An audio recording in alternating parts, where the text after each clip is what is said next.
Right now, there is a completely ordinary millionaire somewhere in America, a person who accumulated most of their money through regular paychecks and stuffed traditional retirement accounts year after year, whose $500,000 nest egg is quietly heading toward a tax situation they never properly calculated. A standard 4% withdrawal rate mixed with Social Security income can easily raise taxable income high enough that as much as 85% of their Social Security benefits become taxable. Meanwhile, the neighbor living across the street with only half that balance is going to enjoy a cleaner retirement, a longer runway, and more usable income. Not because fortune smiled on them, but because they understood the gap between what they accumulated and what they are actually allowed to keep. Here is the even more uncomfortable truth. The four systems I'm about to break down are basically invisible inside every traditional retirement calculator you have ever touched. The financial industry designed those tools around account balances, not account structure. That was intentional. When people walk into a planner's office for the first time, they usually ask the wrong question. Did I save enough to retire? The better question is, will my income survive longer than I do? Those are completely different questions that lead to completely different outcomes. And someone who spent 30 years asking the wrong one, even carefully, even responsibly, can end up retiring worse than someone who asked the correct question with half the money. I have watched this happen for years through my own investing experience and through more than a decade spent around tax professionals and estate attorneys who explained in painfully clear detail exactly what happens when money leaves retirement accounts and collides with the federal tax system. What I am about to explain took me years to truly grasp and should only take you around 20 minutes. Let us begin. Here is exactly what this video is going to cover. I am going to show you using real numbers.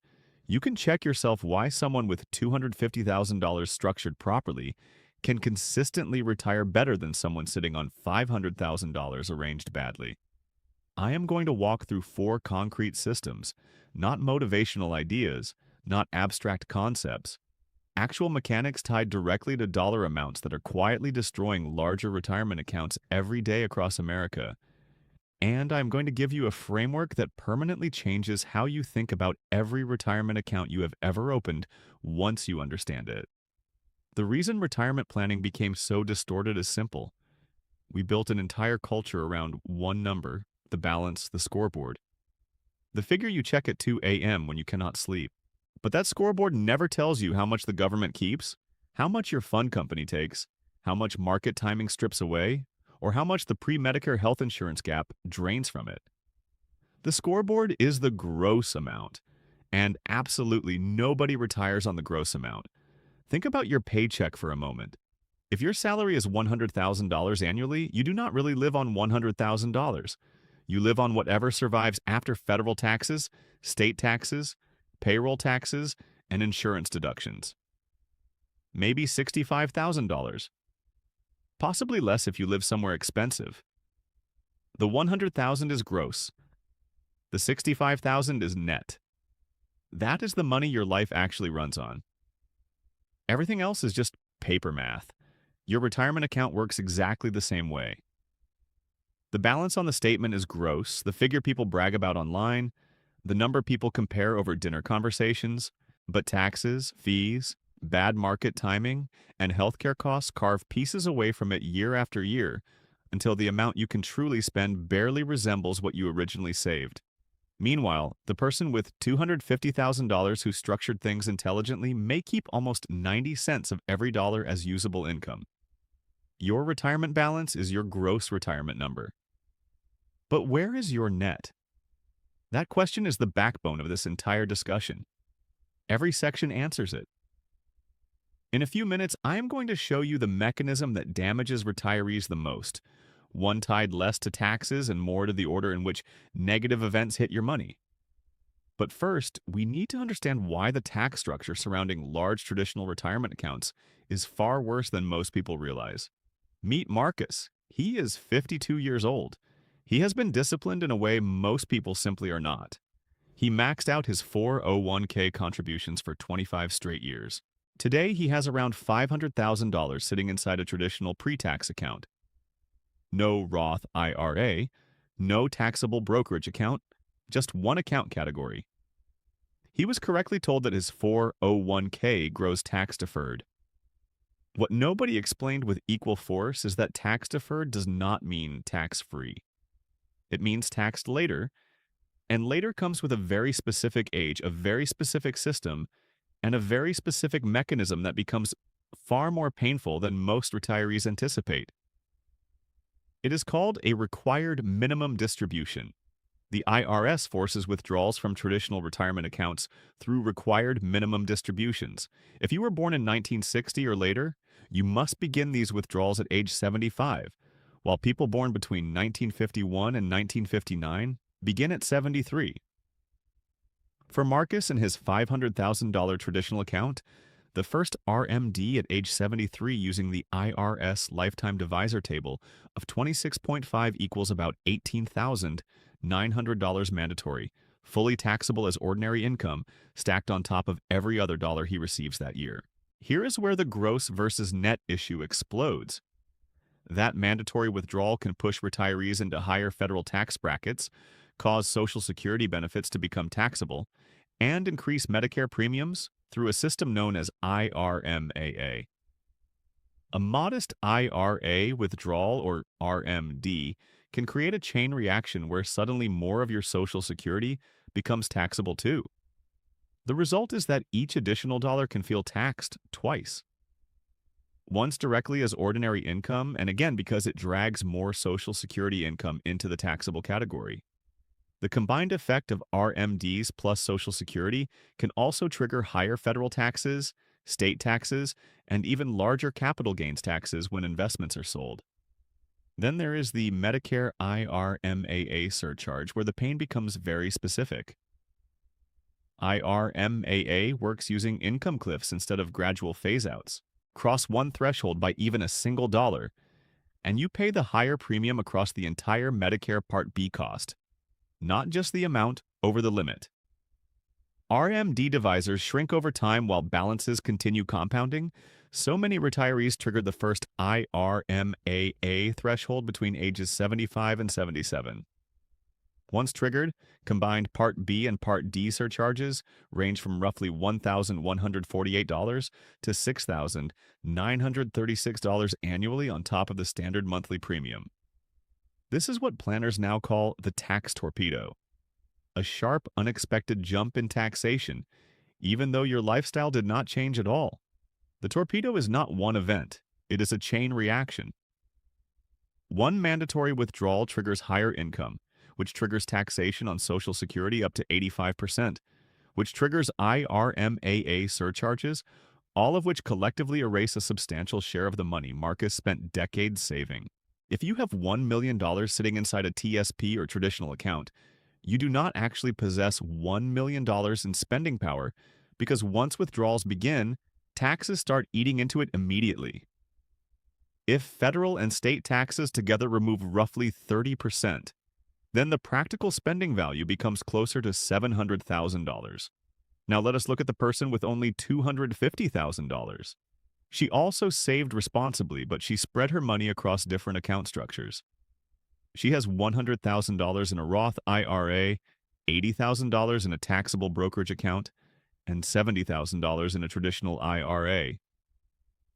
During retirement, she draws from her Roth and brokerage accounts first. By controlling taxable income carefully, she manages her tax bracket and performs Roth conversions more efficiently. This lets her minimize taxes during the early retirement years. Her modified adjusted gross income remains low enough that none of her Social Security becomes taxable, low enough that she pays only the standard Medicare premium without extra IRMAA charges. Roth IRA withdrawals are excluded entirely from IRMAA calculations. Retirees who built meaningful Roth balances during their working years gain flexibility because they decide how much taxable income appears each year, rather than allowing the IRS to force a minimum amount. She may only have $250,000 gross, but she effectively keeps around $235,000 in real spending power, possibly even more depending on Social Security timing. Marcus has $500,000 gross, but after RMD taxes, Social Security taxation, IRMAA surcharges, and bracket creep, he may only retain 65 to 70 cents of every dollar. His $500,000 effectively behaves more like $325,000 in spending power. She retires wealthier with half the balance because her gross and net values remain almost identical.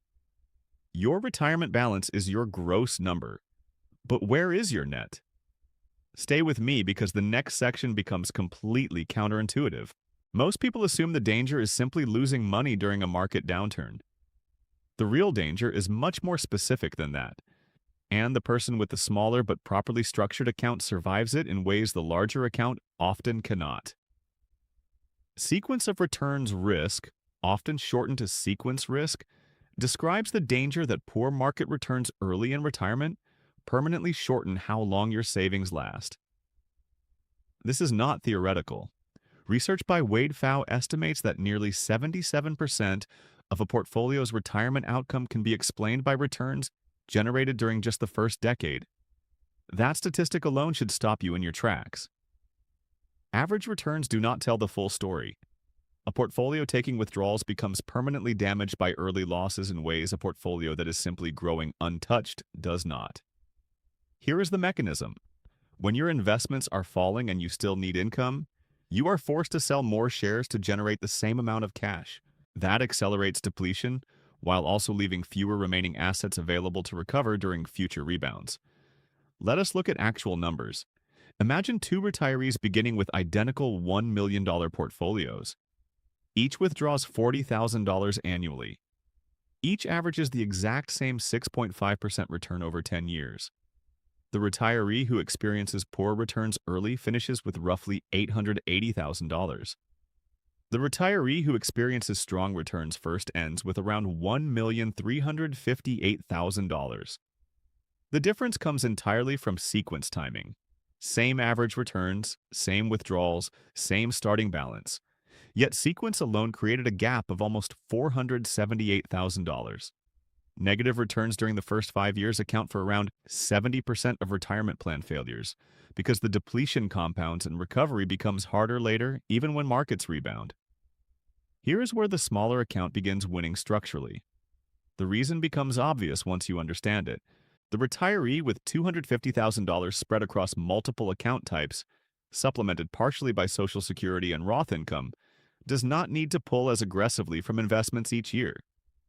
Their withdrawal rate may sit around 4 or 5%.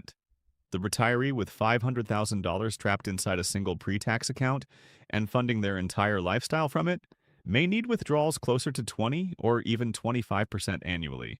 Morningstar research from 2025 found that retirees hit with weak returns during their first retirement years and who failed to adjust spending were dramatically more likely to exhaust savings entirely.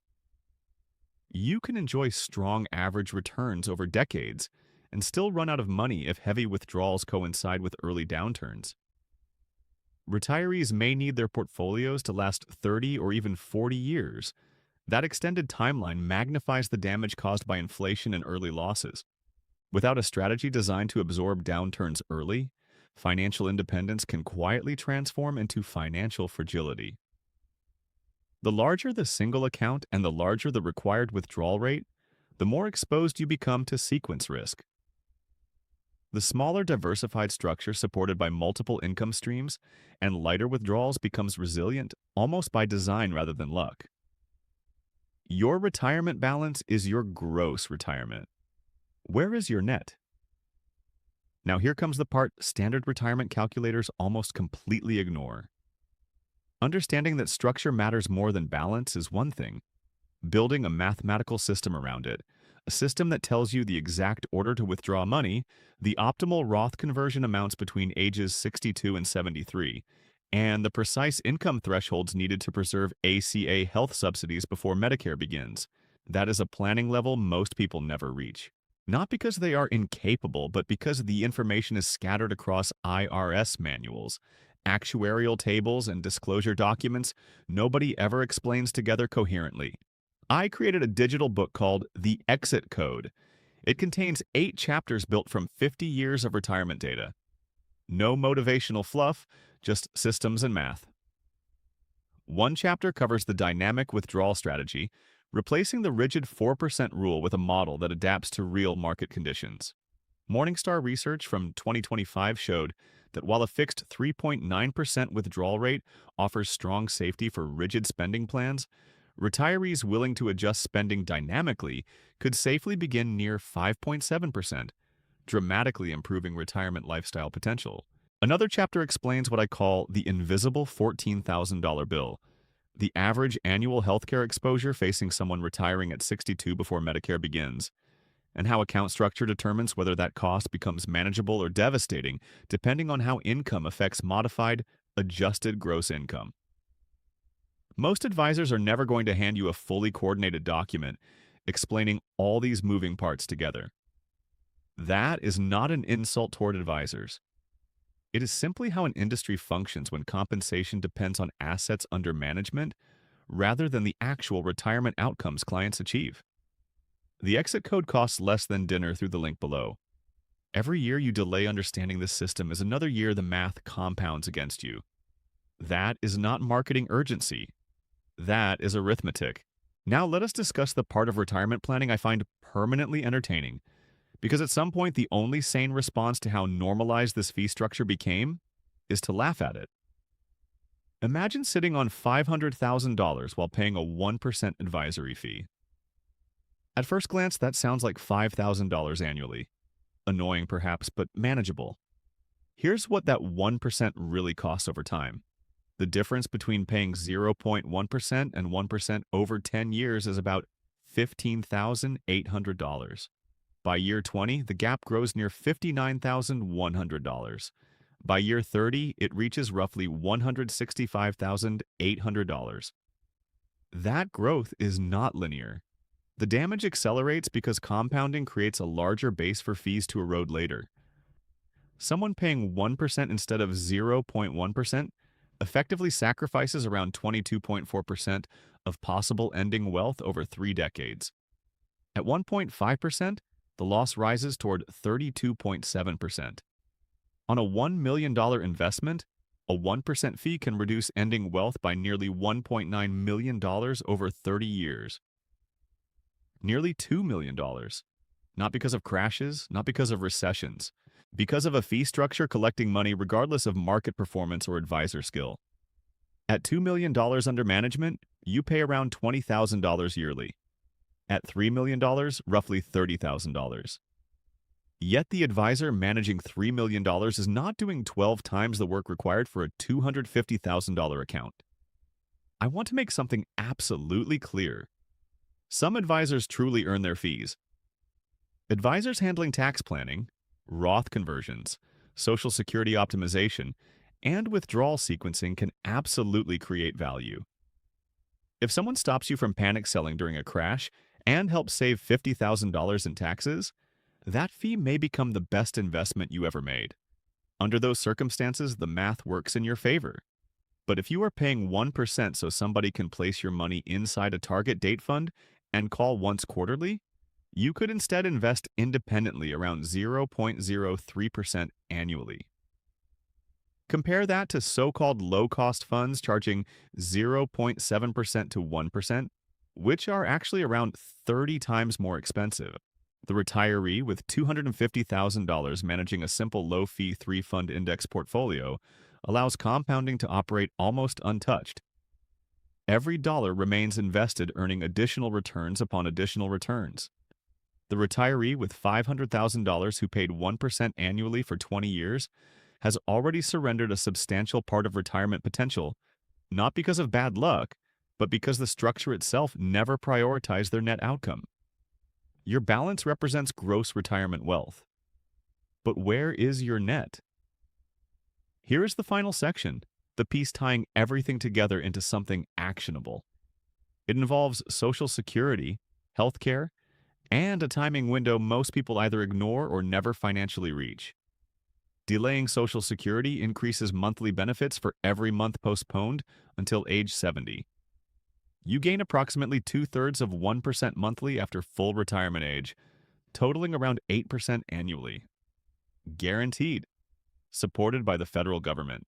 In 2026, the maximum difference between claiming early at 62 versus delaying until 70 equals about $2,212 monthly for life. The average monthly Social Security benefit in 2026 is roughly $2,071. The increase from delaying exceeds the average full benefit itself. Think carefully about that. But here is the structural problem.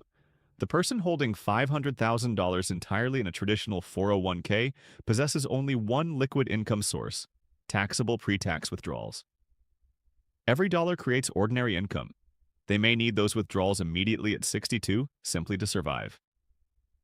So they claim Social Security early, permanently locking in smaller benefits, and sacrificing lifetime income worth potentially hundreds of thousands in present value. The retiree with $250,000 structured across Roth accounts can live off Roth withdrawals during early retirement.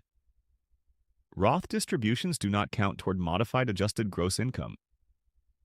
Traditional IRA withdrawals do. Using Roth funds first keeps MAGI below thresholds that reduce or eliminate healthcare subsidies. They can bridge themselves from age 62 to 67 or even 70 without creating large taxable income. Then they claim Social Security at the highest possible benefit level. Effectively, they earned an 8% guaranteed annual return from the government simply because their account structure allowed them to wait. Now let us discuss healthcare, the subplot almost nobody models until they are already trapped inside it. If you retire at 62, Medicare does not begin until 65. That means 3 years without Medicare support. A CA marketplace premiums for a 62-year-old in 2026 often range between $1,000 and $1,800 monthly. That equals roughly $12,000 to $21,600 annually per person. Over 3 years, the total reaches somewhere between $36,000 and $64,000 before Medicare even starts. Fidelity Investments estimated in 2025 that the average retired 65-year-old will spend around $172,500 on healthcare throughout retirement, excluding long-term care. Now comes the truly counterintuitive part. Account sequencing determines whether these costs become survivable or brutal.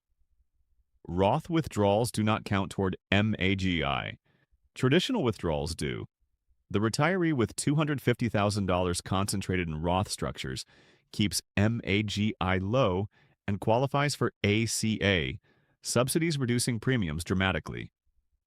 The retiree with $500,000 entirely inside traditional accounts cannot access money without generating taxable income. That pushes them beyond subsidy thresholds and forces full market healthcare costs before Medicare. I know somebody who retired at 63 and paid nearly $18,000 yearly for individual health insurance during his first retirement year. Not because he mismanaged money, but because every account dollar was pre-tax and ACA calculations treated every withdrawal as income.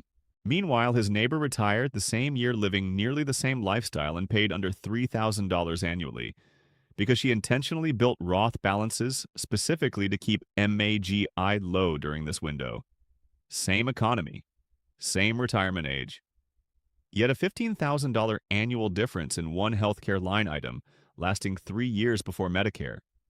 That alone equals about $45,000, almost the entire balance gap discussed throughout this video. Marcus returns. Remember him? Age 52. $500,000 inside a traditional 401k. No diversified account structure. Here is how his retirement story ends. He retires at 65. He claims Social Security early at 62 because he needs immediate income. There are no alternative liquid accounts available. That permanently reduces his benefit.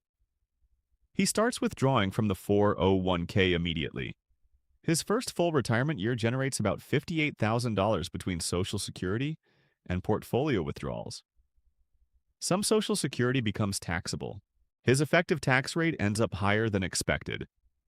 He does not learn about Roth conversion opportunities between retirement and age 73 until age 69 after reading about them online. He converts around $90,000 over 2 years, but RMDs still begin at 73 and push him above IRMAA thresholds anyway.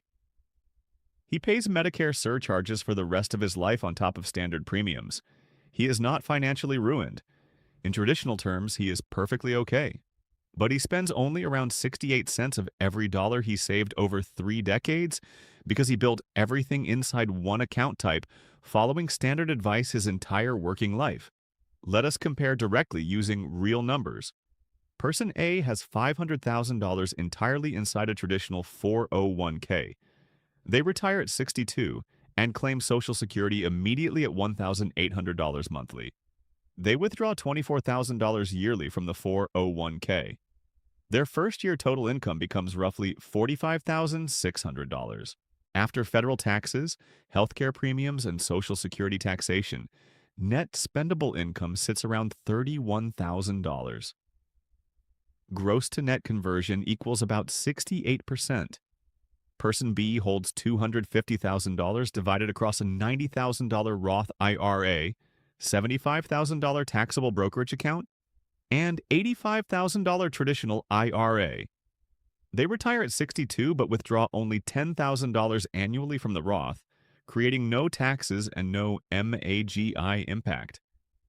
They qualify for heavily subsidized healthcare costing under $3,000 yearly.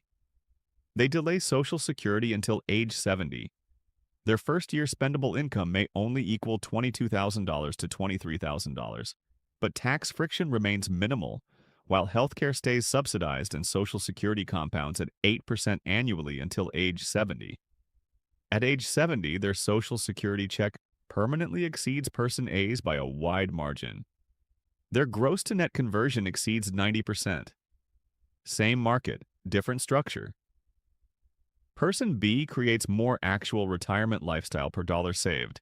The scoreboard said $500,000 should dominate $250,000. The net income statement disagreed completely. Here is a financial planner joke that also happens to teach an important lesson. Two retirees attend a seminar. One proudly says, "I have $1 million inside my traditional IRA." The other replies, "Interesting. What does your accountant say it is actually worth?" Silence. That second line is the one worth remembering. Americans currently say they need around $1.46 million to retire comfortably in 2026. Last year, the number was $1.26 million. It rises constantly because people keep adjusting the wrong variable. They inflate gross balances without repairing the structure determining their net income. Bill Bengen himself admitted the famous 4% rule became an overly dramatic oversimplification of his original research. Morningstar research from 2026 found that fixed 3.9% withdrawal rates work well for rigid spending, but flexible guardrail systems or adjusted RMD strategies could support starting rates near 6%. That difference reflects the gap between a rigid gross model and a flexible net-based framework. The retirement industry was designed primarily around maximizing gross balances. Advisors need assets remaining under management for the business model to function. That naturally reduces incentives to recommend moving money elsewhere even when those moves would improve outcomes for clients. That is not evil. It is simply how compensation structures operate. The people who recognize this early often retire wealthier with lower balances on paper. 3 takeaways specific to this discussion. First, run Roth conversion analyses between ages 62 and 73. This is the exact opportunity Marcus missed. Early retirement years before full Social Security and before RMDs often create unusually low taxable income. That becomes the ideal time to convert traditional IRA money into Roth balances at minimal tax rates.